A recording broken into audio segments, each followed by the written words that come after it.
皆さんこんにちは。キャッチャーミット大好きチャンネルです。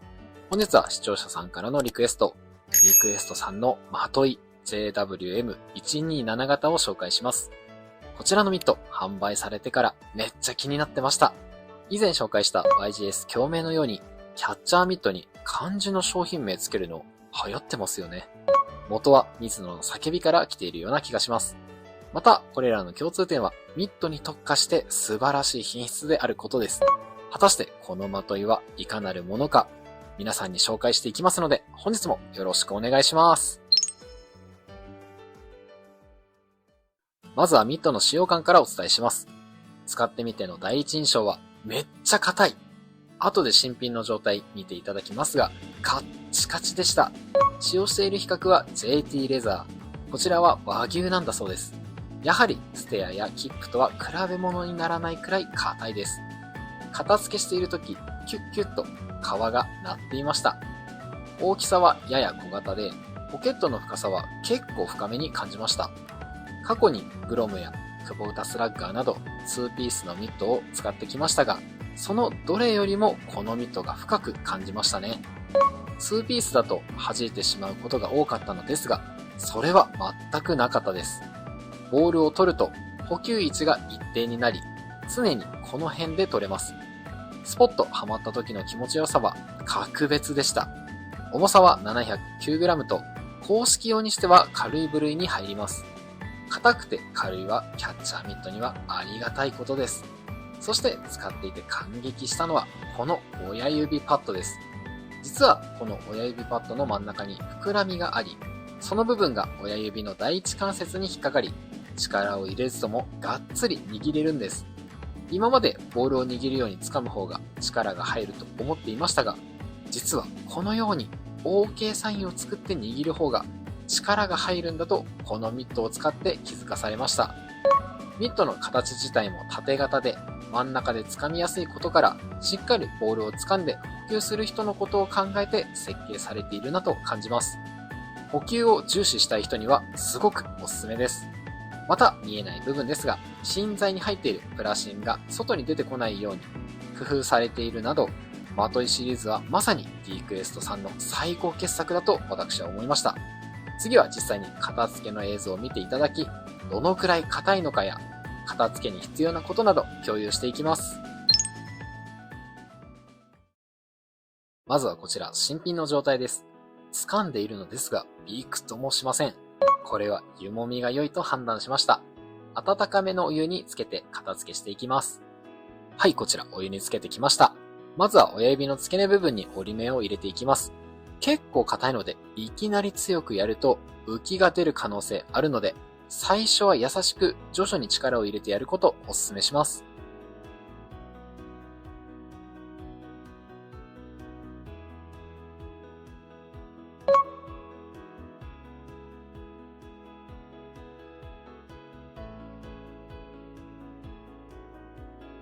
親指の折り目ができました。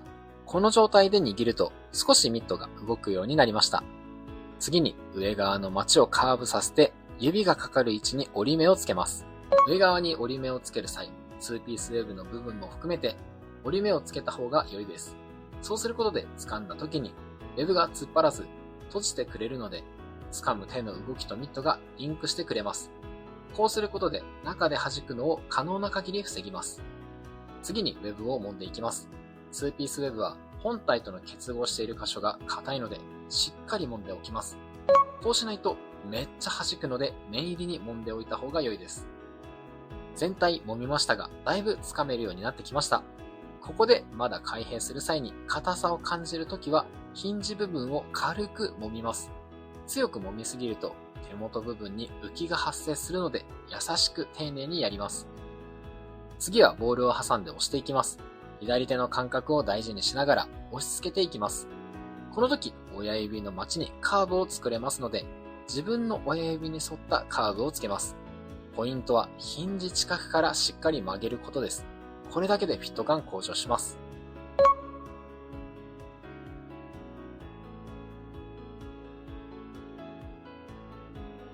最後はハンマーで叩きます。ポケット部分はつく位置はウェブ下で真ん中あたりです。補給面に浮きが出てくる場合は、普通の面で叩いてしっかり潰します。こんな感じに仕上がりました。この後は極秘の調整した後、乾燥後保湿して完成です。次はキャッチング行ってみましょう。それでは140キロ受けていきます。補給音お聞きください。皆さんいかがでしょうか？私はほぼ銃声と思いました。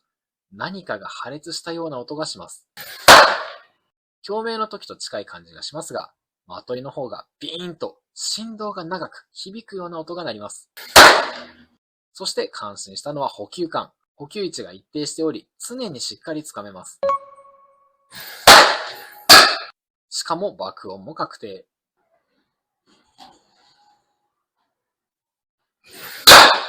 今まで2ピースのミット、中で遊ぶイメージありましたが、この的い127型にはそれがないです。2ピースのミットは扱いが難しいと思う方は、まずはこの127型から始めることをお勧めします。127型の安心感は他の2ピースミットとはレベチです。次に握り替えを行っていきます。私が使って感じたのは、やはり少し深いです。普段のミットも深めですが、2ピースもあってさらに深く感じます。最初慣れるまでもしかしたら苦労するかもしれません。慣れてくればこのように問題なくできるので、そこまでの心配はいらないです。ただ、普段から朝型ミットを使う人には正直向かないと思うのでやめた方が良いです。最後までご視聴いただきありがとうございます。本日は TQS とまとい127型の紹介でした。硬くて軽くて補給音は銃声、まさに理想のミットではないでしょうか。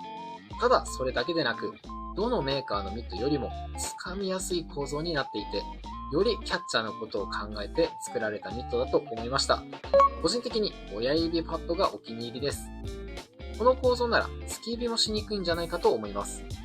本日こちらのミット出品しております。詳細は概要欄の Yahoo フリマのリンクへアクセスしてください。また再来週にはこのまといについてのメンバーシップ動画を配信します。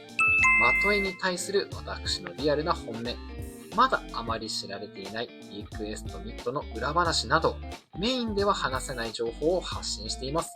よろしかったらぜひご視聴ください。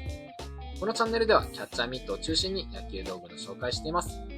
あなたの気になるミット見逃さないためにもチャンネル登録&通知よろしくお願いします。それでは次回の動画でお会いしましょう。さよなら。